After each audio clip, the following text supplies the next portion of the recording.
आज हम लोग बात करेंगे नए टॉपिक पर जिसका नाम है काइंड ऑफ रीजनिंग, यानी तर्कना के प्रकार। आपको सिलेबस में मिलेगा तर्कना के प्रकार। काइंड्स ऑफ रीजनिंग भी इसको बोल सकते हैं, टाइप्स ऑफ रीजनिंग भी इसको बोल सकते हैं, कोई दिक्कत नहीं है। यह जो है यूनिट 6 का है। यह किसका है? यूनिट 6 का है। चलिए हम लोग बात करते हैं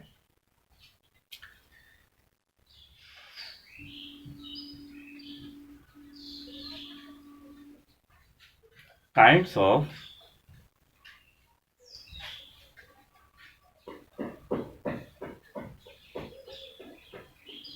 रीजनिंग के बारे में। That means types of reasoning के बारे में। डैश मीन्स इसका मतलब क्या हो गया? तर्कना के प्रकार। तर्कना के प्रकार, इसके बारे में हम लोग चर्चा करेंगे। ठीक है, तो यहाँ पे देखेंगे कि तर्कना का अर्थ क्या होता है। तर्कना क्या होता है कि जब भी आप किसी समस्या में फंस जाते हैं, किसी समस्या में जब आप फंस जाते हैं तो आपको उसके समाधान की आवश्यकता होती है। उसके समाधान को करने के लिए आप तरह तरह के कार्य करते हैं, दिमाग लगाते हैं। तो दिमाग अगर लगाते हैं तो क्रम बाय क्रम लगाते हैं। जैसे क्या होता है, गाड़ी आप चला रहे हैं या साइकिल आप चला रहे हैं, आपको ताकत अत्यधिक लग रहा है, तो आपको रियलाइज होगा कि ताकत अत्यधिक क्यों लग रहा है। तो आप क्या करेंगे? टायर को देखेंगे। किसको देखेंगे? टायर को। टायर पंक्चर है क्या? अगर टायर पंक्चर होगा या उसमें हवा नहीं होगी तो आपको अत्यधिक ताकत लगेगा। दूसरा समस्या क्या हो सकता है कि देखेंगे अरे टायर में तो हवा है, फिर कहाँ हम फंस रहे हैं। तो आप क्या करेंगे? उतरेंगे और चक्का घुमाकर देखेंगे कि कहीं फंस रहा है क्या। तो अगर टायर ब्रेक फंस रहा होगा, टायर में ब्रेक अगर फंसेगा तो वो नहीं चलेगा, वो बहुत ताकत लगता है उसमें। ठीक है, तो जब वो ताकत अत्यधिक मात्रा में लगता है, ताकत अत्यधिक मात्रा में लगता है, तो आपको पता चल जाता है कि यहाँ तो ब्रेक का प्रॉब्लम है। तो आप क्या किए? क्रम बाय क्रम देखे। तो तर्कना जो होता है यह एक वास्तविक प्रक्रिया है। तर्कना एक वास्तविक प्रक्रिया है और यह क्रम बाय क्रम इसको तर्क और वितर्क किया जाता है। तर्कना दैट मीन्स रीजनिंग क्या कहता है? उसको प्रक्रिया है। ठीक है, कंटिन्यूसली प्रक्रिया है और इसमें तर्क और वितर्क को देखा जाता है। तो ये तर्कना के बारे में आपको समझ में आ गया। इतना सा तो कॉन्सेप्ट होना ही चाहिए था। अब हम लोग पढ़ेंगे तर्कना के प्रकार के बारे में। तो तर्कना के जो प्रकार हैं वे प्रकार है 4। कितने प्रकार हैं? तर्कना के 4 प्रकार हैं। तो कौन कौन तर्कना के प्रकार है? तो पहला नंबर है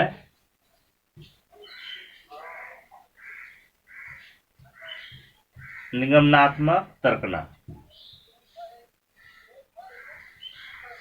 निगमनात्मक तर्कना। निगमनात्मक तर्कना को क्या कहा जाता है?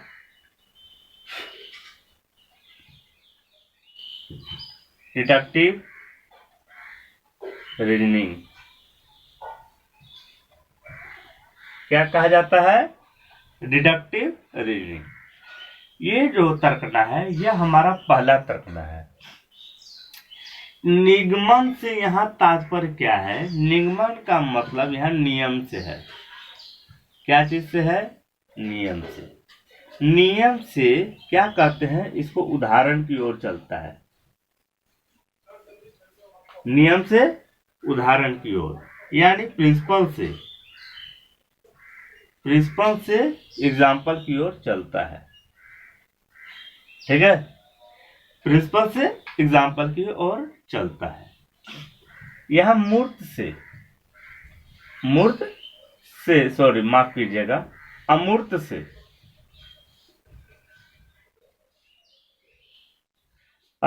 से आप लोग को लगता होगा कि सर क्या कर रहे हैं, तो मच्छर आ गया था।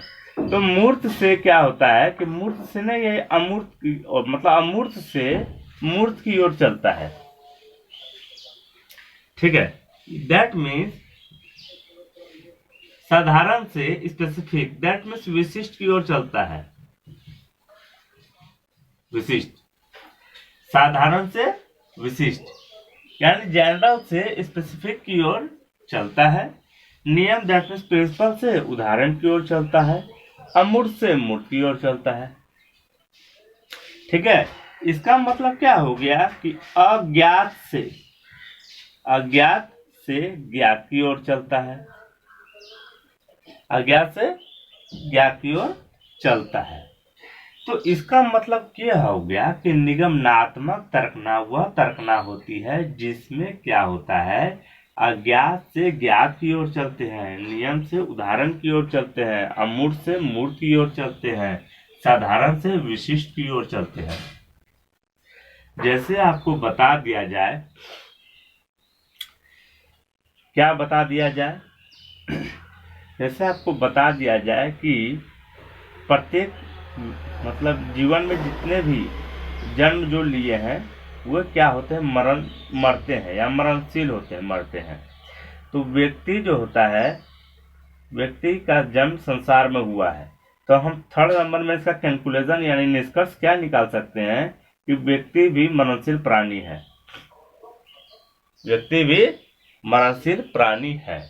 इसका मतलब आप जो क्या करते हैं, निष्कर्ष जो निकालते हैं, एग्जाम में तो देता ही है, चार पांच नहीं तो 2-3 लाइन तो दे ही देता है, और 2-3 लाइन दे के और बस निष्कर्ष हम लोग निकाल लेते हैं। तो वो जो निष्कर्ष निकालते हैं तो पहले दिया रहता है नियम, इसके बाद हम लोग क्या निकालते हैं, उसका निष्कर्ष उदाहरण निकालते हैं। ठीक है, अब जैसे एग्जाम में ही एक और चीज दिया रहता है, क्या दिया रहता है, नंबर 1 जब सैलोलिज्म बनाते हैं तब। ठीक है, और यूसी नेट का एग्जाम में भी आता है। तो क्या, कोई व्यक्ति राज नहीं है, कोई व्यक्ति राज नहीं है। नंबर 2, कुछ व्यक्ति राज है, कुछ व्यक्ति राज है। नंबर 3, श्याम राज नहीं है, श्याम राज नहीं है।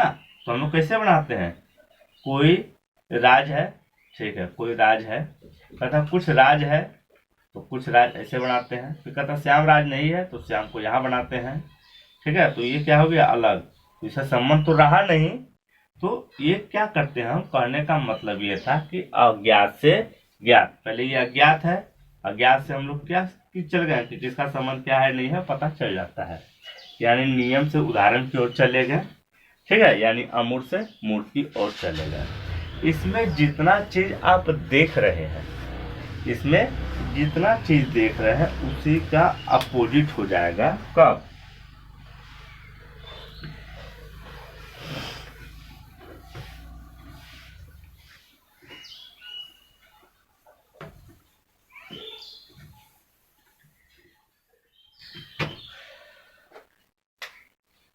उसी का अपोजिट हो जाएगा कब, आगमनात्मक में। आगमनात्मक तर्कना में, that means inductive reasoning. Inductive reasoning में क्या होता है, जैसे उसमें था, मतलब निगमनात्मक का अपोजिट जितना भी था वो आगमनात्मक में हो जाता है। जैसे हम क्या लिखे थे उसमें, विशिष्ट से साधारण की ओर, उसमें क्या था, निगमनात्मक में साधारण से विशिष्ट, इसमें क्या है, विशिष्ट से साधारण। इसमें क्या है, ज्ञात से अज्ञात, उसमें क्या था, अज्ञात से ज्ञात। ठीक है, इसमें क्या होगा, मूर्त से अमूर्त, मूर्त से अमूर्त की ओर। तो विशिष्ट से साधारण, ज्ञात से अज्ञात, मूर्त से अमूर्त, ये नियम इसमें चलता है। या लिख सकते, ये भी लिख सकते हैं, उदाहरण से उदाहरण से नियम की ओर, ये भी। तो ये किसका चलता है? ये आगमनात्मक तर्कना में होता है। तो आगमनात्मक तर्कना का ये सब कॉन्सेप्ट है। अगर आप समझ लेते हैं तो कोई समस्या नहीं होगी। इसमें एक और चीज है, आगमनात्मक तर्कना में क्या होता है और नियम में क्या होता है। नियम मतलब इससे पहले जो था निगमनात्मक, निगमनात्मक तर्कना में क्या होता है कि अगर आप कोई चीज आपको दिया गया है तो उसमें आप अलग से कुछ जोड़ नहीं सकते हैं, ऐड नहीं कर सकते हैं, ठीक है। लेकिन क्या होता है,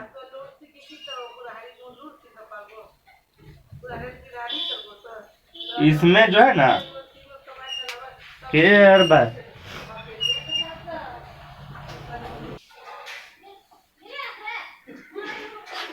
मेरे मोहल्ला में जो है ना कुछ होते रहता है, ठीक है। तो हम लोग चल रहे थे विशिष्ट से साधारण की ओर, इतना माइक गिर गया, विशिष्ट से साधारण की ओर, ज्ञात से अज्ञात की ओर, मूर्त से अमूर्त की ओर और उदाहरण से नियम की ओर। हम बता रहे थे कि निगमनात्मक तर्कना में क्या होता है कि उसमें कुछ नियम रहता है जिसमें हम जोड़ तोड़ नहीं कर सकते हैं, उसी के आधार पे जैसा वो है उसी के आधार पे हमको बनाना होता है। पर क्या होता है आगमनात्मक तर्कना में जो चीज दिया हुआ है उसमें हम लोग क्या कर सकते हैं, सर्जन कर सकते हैं, दैट मीन्स क्रिएट कर सकते हैं, अलग से हम उसको ऐड कर सकते हैं। क्या कर सकते हैं? ऐड, अलग से ऐड कर सकते हैं, उसमें प्लस कर सकते हैं। यानी कुछ भी दिया रहेगा तो उसमें हम अलग से ऐड करके हम क्या कर सकते हैं, उसको बना सकते हैं। तो वो जो तर्कना आती है वो आगमनात्मक तर्कना में आती है। और यह जो तर्कना होती है यह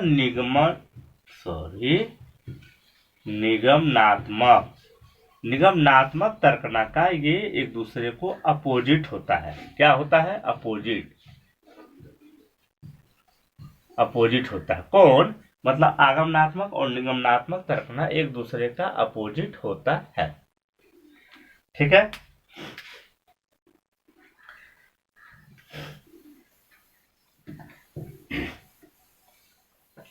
देखिए हम लोग 2 गो पढ़ चुके हैं, ठीक है, इसके 4 गो होते हैं। तो हम लोग चलेंगे नंबर 3 पे। 3 क्या होता है? 3 होता है आलोचनात्मक तर्कना। आलोचनात्मक तर्कना दैट मीन्स क्या होता है कि हम उसको इवेल्युएट करते हैं, यानी इवेल्युएटिव रीजनिंग, ठीक है। आलोचनात्मक तर्कना ये 3rd नंबर में आता है और ये काइंड्स ऑफ रीजनिंग का 3रा नंबर है। यानी टाइप्स ऑफ रीजनिंग बोलिए या काइंड्स ऑफ रीजनिंग बोलिए, ये सेम ही है। तो यूसी नेट का सिलेबस चैप्टर 6 में जो यूनिट 6 में जो दिया गया है उसमें लिखा हुआ है types of reasoning. Types of reasoning या काइंड्स ऑफ रीजनिंग सेम ही होता है, यानी तर्कना के प्रकार के बारे में पढ़ रहे हैं। और यह जो है ये 3रा नंबर में आता है। तो आलोचनात्मक तर्कना क्या होता है? ये होता है इवेल्युएटिव रीजनिंग। जैसे महिलाएं लोग क्या होती है, महिलाएं लोग, एक महिला दूसरे के बारे में सुनाई किसी को कि जानते हैं फलाना का ठिकाना है ऐसे हो गया था, तो फलाना का ठिकाना ऐसे हो गया था तो क्यों हुआ उसको पता नहीं चला, वो सुन ली और सुनने के बाद दूसरे को सुनाई, फिर दूसरे को, तीसरे को, फिर इन लोग का तो काम है, करीबे करेगी ये लोग, तो एक से दूसरे को, दूसरे को तीसरे से, ये लोग का काम है चुगली वाला। तो ये लोग क्या करेगी? चुगलाते रहेगी, तो चुगलाएगी। लेकिन जेंट्स लोग क्या करता है? रियलाइज करता है, थोड़ा सा सोचता है, अरे बुद्धिया तो लगे करे कम से कम। वो लोग बुद्धि लगाती नहीं है। तो यहाँ पे क्या होता है कि आलोचनात्मक तर्कना में हम लोग उसको लाते हैं कि जैसे आप हमको कुछ बोल दिए कि मिथिलेश सर ऐसे पढ़ाते हैं, साइकोलॉजी का पढ़ाते हैं, आप किसी को दूसरे को बोल दिए, ठीक है, मेरे बारे में आपने किसी दूसरे को कहा। दूसरे ने क्या किया कि अगर मिथिलेश सर अगर साइकोलॉजी का यूसीनेट का तैयारी करवाते हैं तो चलो देख लेते हैं वीडियो, ठीक है। तो वो क्या हो गया, वीडियो देखे और रियलाइज किए कि नहीं यह बात सही है, यह बात सही है। इसके बाद उन्होंने किसी अपने दूसरे को या अपने भतीजे को या अपने बेटे को बताया कि मिथिलेश सर जो है साइकोलॉजी का यूसी नेट का तैयारी करवाते हैं। ठीक, तो यहाँ पे क्या हो गया, वो एनालाइज किए, एक ने कहा दूसरे को, दूसरे ने एनालाइज किया, एनालाइज करने के बाद जब देख लिया कि सही बात है, इसके बाद उन्होंने क्या किया, अपने बच्चे को, अपने भतीजों को, अपने रिश्तेदार को, जिसको भी बताना है उन्होंने बता दिया। तो ये आता है आलोचनात्मक में। इसका मतलब कि जब हमें कोई इन्फॉर्मेशन या जानकारी मिलती है तो हम उसकी आलोचना करते हैं, उसमें देखते हैं, उसको जांचते हैं, परखते हैं। जांचने परखने का काम इसी में होता है। ठीक है, लेकिन महिलाएं लोग सुनेगी, अब क्या समझेंगे नहीं समझेंगे, फिर दूसरे को इस तरह फैल जाता है बात। आप कुछ भी अगर जानकारी आपको प्रचार करना हो, चाहे झूठा हो या सच्चा, बस किसी एक महिला को फुसक दीजिए, बस प्रचार हो गया, कोई पैसा दरकार न पड़ेगा आपको। तो ये हो गया आलोचनात्मक तर्कना। ठीक है, तो इसका कॉन्सेप्ट आपको समझा दिए हम। इसमें क्या होता है, जांच होता है। क्या होता है, जांच होता है। जांचने का मतलब क्या होता है, जांचने का मतलब ये हो गया कि उसको देखेंगे, परखेंगे, समझेंगे, इसके बाद हम लोग क्या करेंगे, निष्कर्ष पर पहुंचेंगे कि ये सही बात है या गलत। अगर सही होगा तो हम आगे फॉरवर्ड करेंगे, वरना फॉरवर्ड नहीं करेंगे। व्हाट्सएप पे देखते नहीं है, आया, अरे किसका है, फटाक से भेज दिया, सुझाना बुझा, फटाक से भेज दिया सेटिंग करके। कम से कम समझ बुझ लो, इसीलिए फालतू ना व्हाट्सएप पे मैसेज भी नहीं करना चाहिए।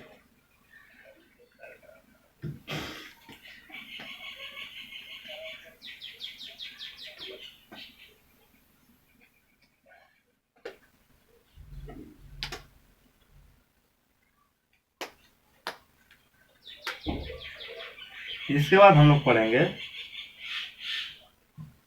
नंबर 4। जो काइंड्स ऑफ रीजनिंग था, जो टाइप्स ऑफ रीजनिंग था, उसमें नंबर 4 पढ़ेंगे हम लोग। सादृश्य,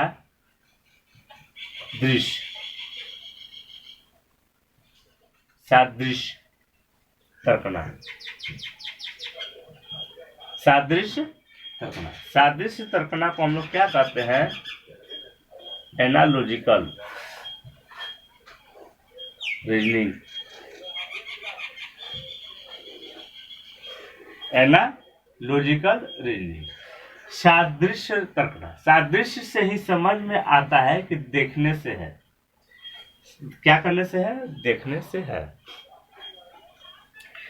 अब क्या कीजिए, मेरा एक वीडियो आपने देख लिया, अच्छा लगा, दूसरा वीडियो देख लिया, अच्छा लगा, तीसरा भी वीडियो देख लिया, अच्छा लगा।